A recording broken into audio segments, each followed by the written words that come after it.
நஞ்சு கொடுக்கப்படும் நேரம் வரை கிரேக்க நாட்டு கவிதைகளை படித்துக் கொண்டிருந்தான் சாக்ரட்டிஸ். தூக்கு கயிற்றை முத்தமிடும் வரை படித்துக் கொண்டிருந்தான் உமர் முக்தார். தூக்கு மேடைக்கு அழைத்துச் செல்லும் வரை படித்துக் கொண்டிருந்தான் பகத்சிங். படுக்கின்ற இடம் கூட படிப்பகத்திற்கு அருகாமையில் கேட்டார் அம்பேத்கர். படித்து கொண்டிருந்த புத்தகத்தை முடித்துவிட வேண்டும் என்பதற்காக தன்னுடைய அறுவை சிகிச்சையை அடுத்த நாள் மாற்றி வைக்க சொன்னார் அண்ணா. 35 ஆண்டுகள் நூலகத்திலே மூழ்கி மூலதனம் எனும் கம்யூனிஸ்ட் வேதாந்தத்தை கண்டுபிடித்தான் கார்ல் மார்க்ஸ்.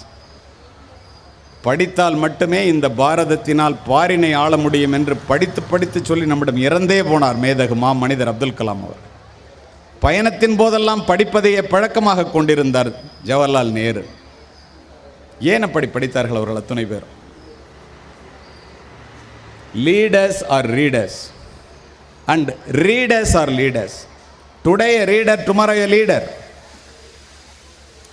Any